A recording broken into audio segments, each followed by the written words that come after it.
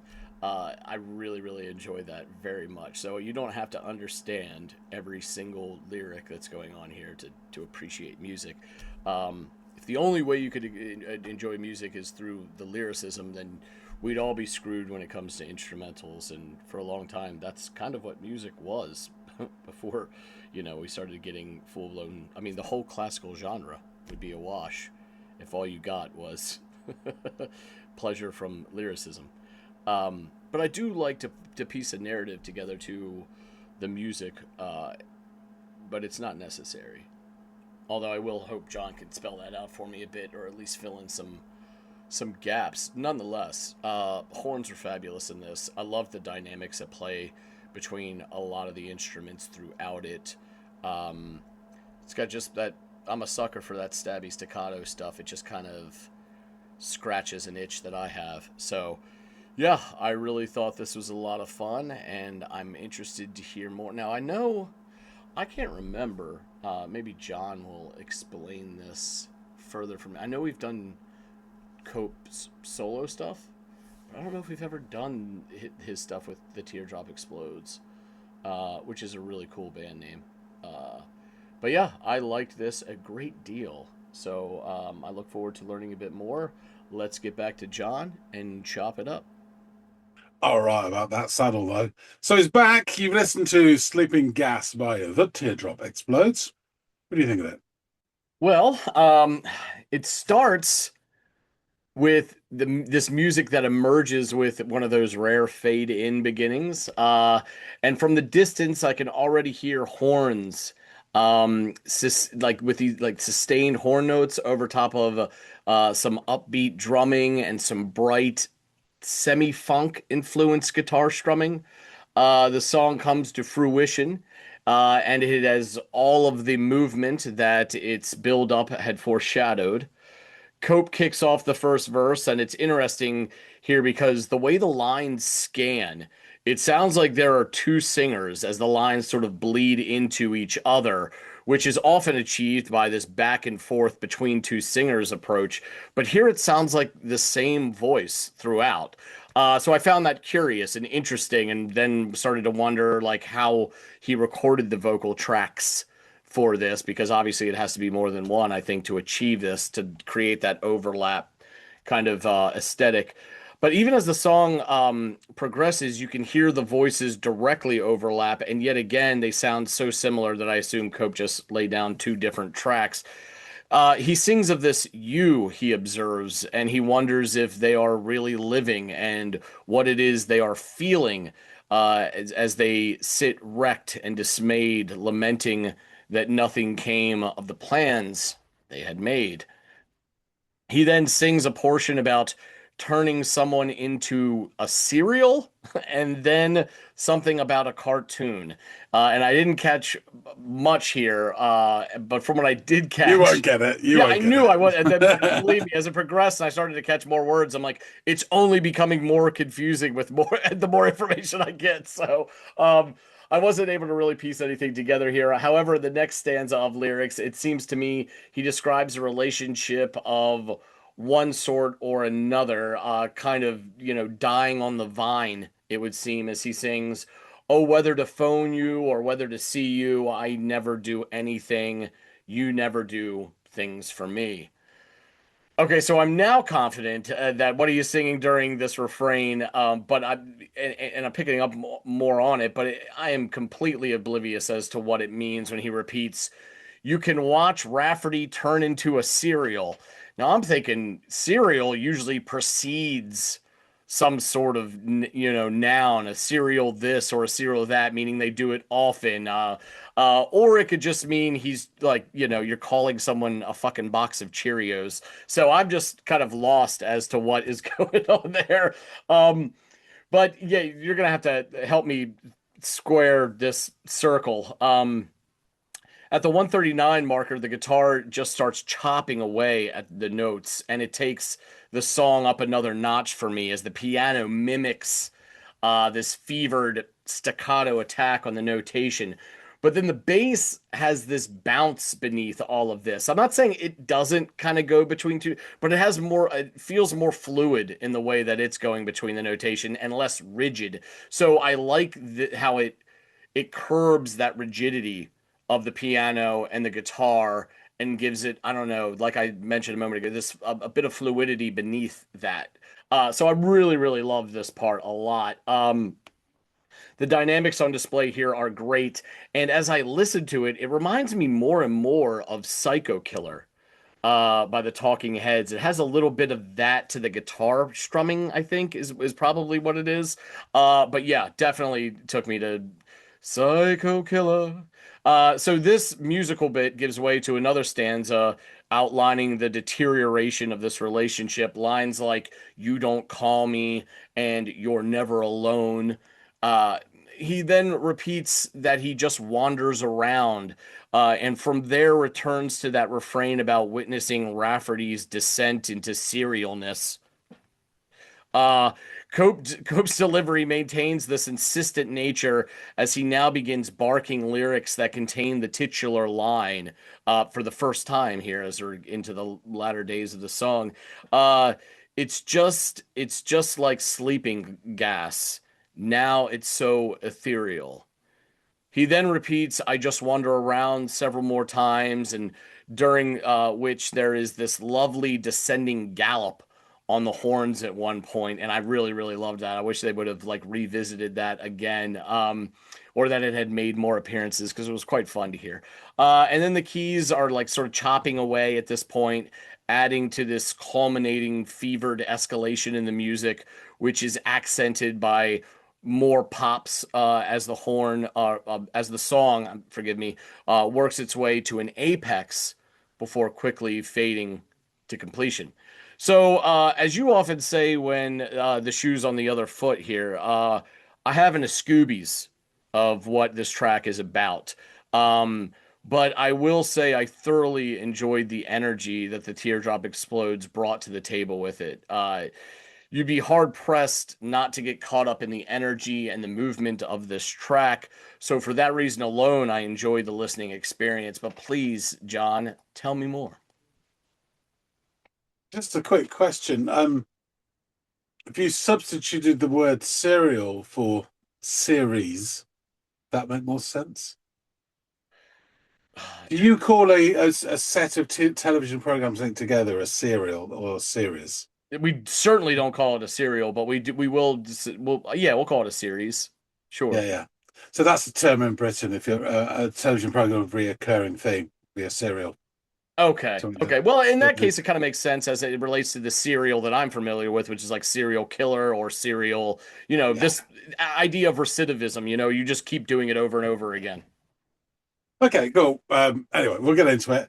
So thank you for that, Andy. Yeah, Teardrops Explodes. I love Julian Cope, and for his first iteration, well, second, third, fourth would be Teardrops Explodes. So they're an English post-punk stroke neo-psychedelic band Oh. formed in Liverpool in 1978. We have touched on this before, but he arrived from Wales to Merseyside in 76 as a student, Mr. Cope, and then he became involved in Liverpool's emerging sort of post-punk scene. His first band, the very famous band, was the Crucial Three, with Ian McCulloch from Echo the Bunnymen and Pete Wiley, who went on to form Wah, the Mighty Wah, in which Cope served as a bass player. And very famously, they never recorded or even played live. They just met in a room for a bit. But they have the legend that is the Crucial Three. And there's one song of theirs that has lasted the test of time.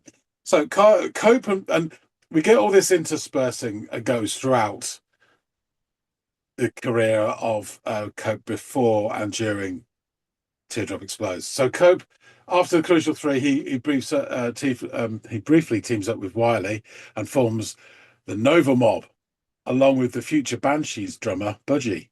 That lasts for one gig before Cope then reunites with McCulloch in a similarly short-lived group called UH apostrophe. Cope and McCulloch then went on to form a fourth group called A Shallow Madness, Cope and McCulloch's ongoing ego clashes, you can imagine, led to the latter leaving the band during rehearsals, ultimately to then go and form Echo the Bunnymen with Will Sargent.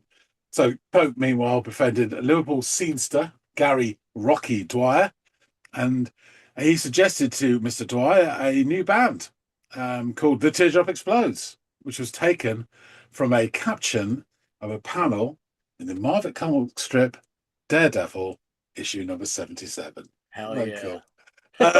It's so funny. I just watched the first new episode of the Daredevil series last night, and Yeah. here we are.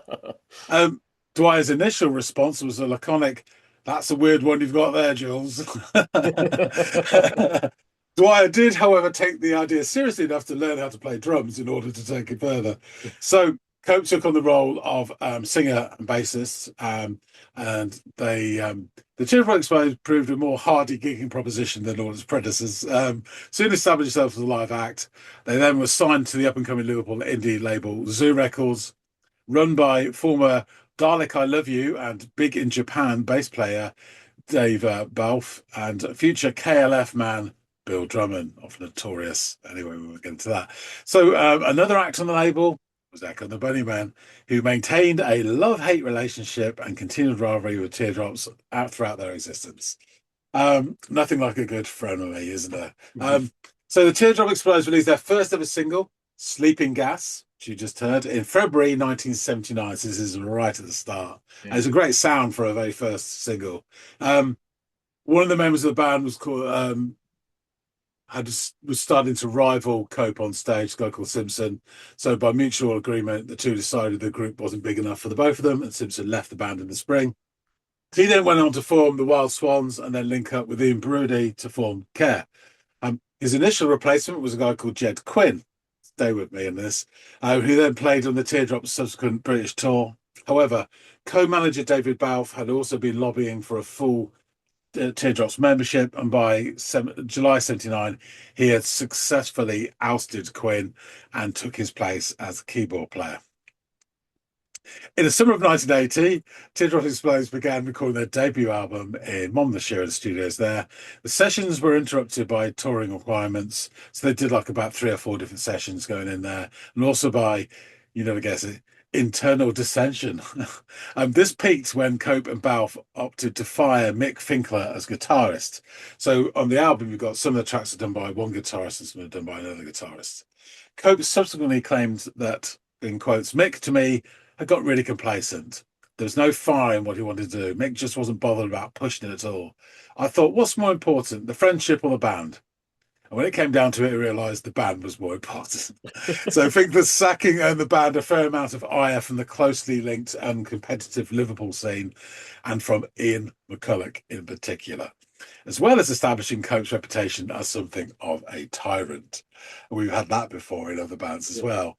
Hello, Marquis Smith. So Finkler was then replaced by Balfe's colleague, Alan Gill, who was in the band for the second set of sessions, re-recorded approximately half of Finkler's guitar parts. Gill was also instrumental in introducing the previous drug-free Cope to both cannabis and LSD. This ensured that a band who had previously had a strong interest in only the stylings and theory of psychedelic rock soon began to live the psychedelic lifestyle and perspective in earnest. So, set up at this point, and we will take a snapshot because it changes by the week. Julian Cope, vocals, bass, David Balfe, piano, organ, synth, Gary Dwyer, drums, Alan Gill, guitar, and also for the album, Michael Finkler, guitar on Sleeping Gas that you heard, and Hurricane Smith and Ray Martinez on trumpets. So, Kilimanjaro was their debut album. It was released in October 1980. Reissues of the album also included their biggest hit, Reward, the following year. The album also includes the song Books, which was originally a song by Julian Cope's previous band, the Crucial Three. And this Books is an interesting song because it was also recorded by Teardrop Explodes, but also recorded by Echo the Bunnymen as the song Read It in Books, which was released on the B-side of their debut single and also in some versions of their debut album, Crocodiles. In 2000, Q Magazine placed Kilimanjaro at number 95 in its list of 100 greatest British albums ever. When it came out, though, the album peaked at number 24 in the UK album charts, which for a small indie sort of outfit, that's pretty good. The original working title for Kilimanjaro was, in quotes, "Everyone Wants to Shag, the Teardrop Explodes." um, this title was actually used later for the CD release of demos for the band's never finished third album. So the original release you see there features a very shadowy, pretty piss poor picture of the band. When it was re-released a year later, the album artwork had changed to a photo of a zebra standing in front of Tanzania's Mount Kilimanjaro, the mountain after which the record was named. AllMusic said of the album, "On Kilimanjaro, the teardrop explode in a torrent of creative, kicky, and often downright fun songs that hotwire garage stroke psych inspirations into something more. Steering clear of ham-handed attempts to be commercially new wave, while at the same time sounding young, bright, and alive, the foursome go happily nuts with great results. Cope is already a commanding singer and frontman. His clever lyrics and strong production result in a series of confident performances, whether he is trading lies with himself and the motoric chug of sleeping gas, or his yelps on books. For all the bad energy between himself and Balfe, the two sound like they're grafted at the hip throughout, the latter's keyboard washes and staccato melodies adding a fun, nervy vibe. Though it was assembled through a variety of different sessions, Kilimanjaro still sounds cohesive. Perfectly hummable choruses, great arrangements and production, and Cope's smiling vibe all add up to fantastic results. So the lyrics of Sleeping Gas, which I will explain. Sometimes I wonder if you're really living. Oh, what is this feeling you think that you're giving? Well, you can sit down, wrecked and dismayed, wondering where are all the plans that you laid. You can watch Rafferty turn into a cereal. You can watch Rafferty turn into a cereal. You can watch Rafferty turn into a cereal, just like a cartoon by AAP. Oh, it's just like a cartoon by AAP. Oh, yeah. Oh, whether to phone you or whether to see you, I never do anything. You never do things for me. I just wander around. I just wander around. I just wander around. You can watch Rafferty turn into a cereal. You can watch Rafferty turn into a cereal. You can watch turn into a cereal. Here comes my head and my hand just behind. So yeah, yeah, yeah. And then we get that lovely, as you said, that sort of guitar and organ musical interlude. That lovely sort of stabbing motif. It comes back. I stand in the street. I look for someone to meet, but you don't call me or phone. Oh, you're never alone. I wander around. I just wander around. I just wander around. I just wander around. You can watch Rafferty turn into a cereal. You can watch Rafferty turn into a cereal. You can watch Rafferty turn into a cereal. Just like a cartoon by AAP. You can watch Rafferty turn into a cereal. It's just like sleeping gas. It's so ethereal. It's just like sleeping gas. It's so ethereal. It's just like sleeping gas. It's so ethereal. I wander around. I just wander around. I just wander around. I just wander around. I just wander around. Just wander around. Fade out. So Rafferty was in a 1970s American TV show starring Patrick McGowan of Prisoner fame. It was cancelled after 10 of its 13 episodes. Big hit. Didn't sound great. And Associated Artists Productions, Inc., known as AAP, later known as United Artists Associated, was an American distributor of theatrical feature films and short subjects for television. AAP was a copyright owner of the Popeye the Sailor shorts and the pre-1950s Warner Brothers Pictures film library, notably the pre-August 1948 color Looney Tunes and Merry Melodies series. Gotcha. Okay. So that's all clear. Yeah. Makes no sense at all, but it's clear. So yeah, I think it's just really cool. There's some influence of sort of Kraftwerk in there, the way it goes, but other stuff as well. The sort of it's not quite neo psychedelic yet. There's lovely horns are popping, which appear in other songs later on. And Reward, in particular, is a great sounding song. So continue the story. In November 1980, guess what? Alan Gill leaves Teardrop Explodes, claiming not to enjoy the touring lifestyle. Gill was replaced by former Shake guitarist Troy Tate, but by now Cope and Balfe's abrasive relationship had worsened to the point that Balfe was ousted as group keyboard player, although he continued to be involved as management. Can you imagine that? They kick him out of the band, but he's still the band's manager. Yeah. Very odd. You just wash your hands of the whole fucking scene, you'd think. Yeah. Gill had brought all but complete new song before his departure, which he and Cope reworked. It's released as the band's next single, Reward, in January 81. The song hit number 6 in the UK singles charts, really big here and still, very fondly remembered. The band relocated to London to take advantage of their growing success, although by now Cope was retreating into a drugged lifestyle and beginning a period of, in quotes, unrestrained megalomania. Lovely. The band had a very brief and chaotic tour of the States in 81, and on their return to the UK recorded the song Passionate Friend, which was allegedly about Cope's brief recent relationship with Ian McCulloch's sister, which further increased the friction between Cope and his former bandmate. You write a song about doing his sister, that's not going to endure you to yeah, unbelievable. Released a single, it reached number 25 in the UK charts and gave the group another Top of the Pops appearance, in which Cope performed wearing a ripped pillowcase he had made into a t-shirt, later claiming to have been tripping on LSD throughout the performance. Having sufficiently mended his relationship with Cope and Dwyer, David Balfe returned to the group as keyboard player. Expectations were high for the band's second album, Wilder, which was recorded in London during November 81 with the nucleus of Cope, Dwyer, Tate and Balfe. Unlike the first album, which was more of a band effort, Wilder was more the work of Cope, who took sole songwriting credit on every track in the album. It was a bleaker, more somber work than its predecessor, cataloguing the breakup of Cope's first marriage and the mental chaos surrounding Cope and the band. It reached number 29 in the UK charts. So it didn't really do as well as everyone expected. In September 82, the band reconvened at Rockfield Studios to record their third album around the nucleus of Cope, Dwyer and Balfe, so the trio at this point.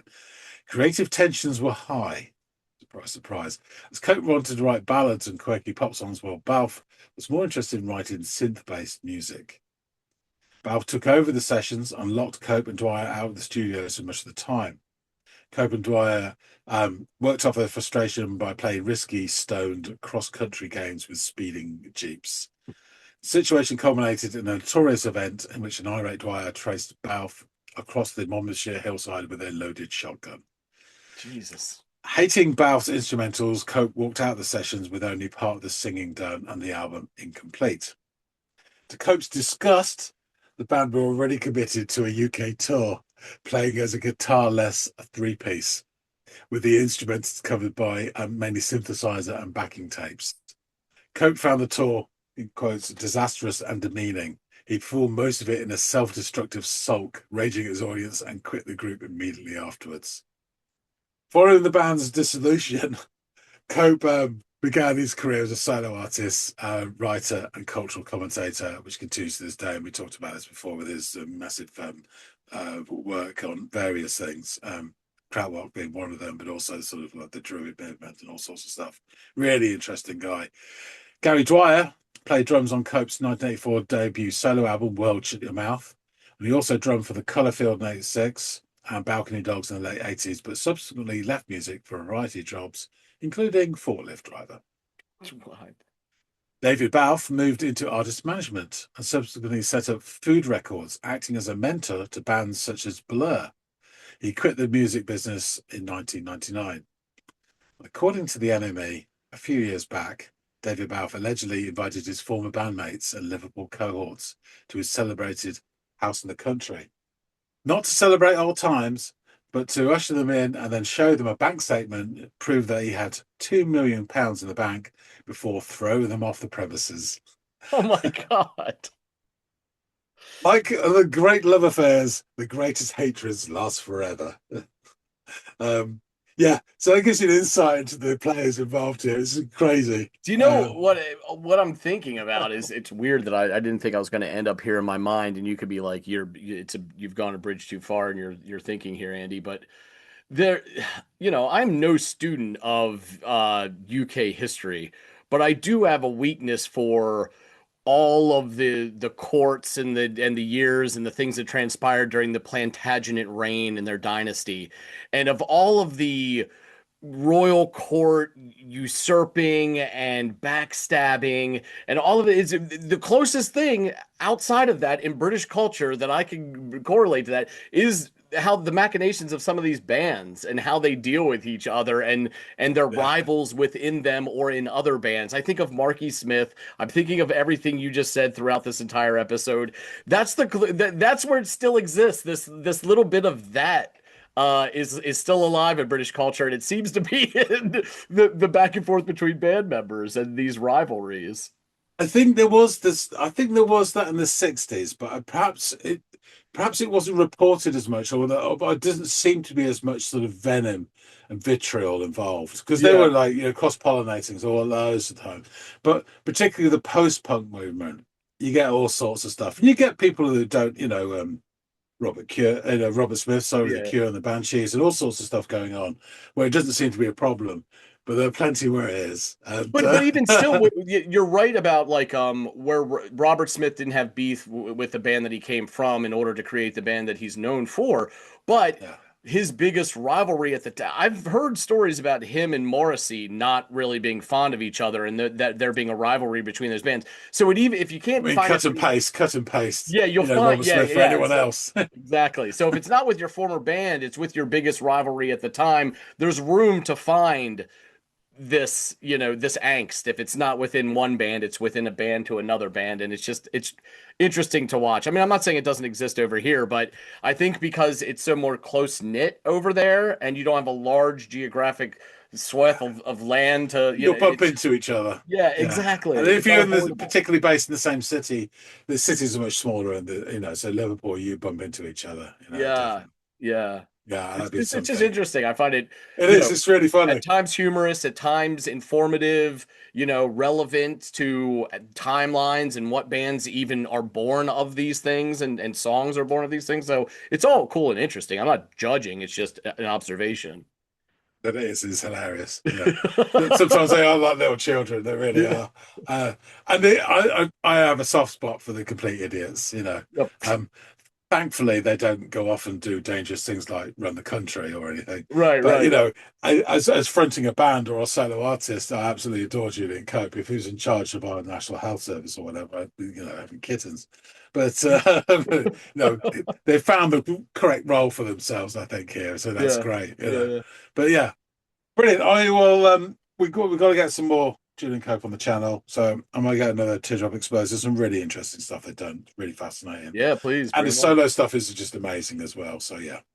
But I shall wrap things up. Thanks for listening to this, Andy. Thank you. Um, Folks out there, please tell us what you think. If you like this, do hit the like button. I think this is a great opening debut single by a really good band that couldn't really last for long, just given the way of the makeup and everything. It wasn't going to last more than a couple of albums, but they did some really good stuff. So yeah, please drop your comments. We'd love to hear what you think about this and other Teardrop Explodes stuff. Rain Out the Fuss, amazing song as well. One of my favourites, and the singles, obviously. But yeah, if you haven't subscribed already, please do. We really appreciate everybody to support the channel. So hop on board if you like what you have seen and heard. That being said, thanks so much for watching. I'll see all of you in the next episode of the Audiophiles. See you later, guys.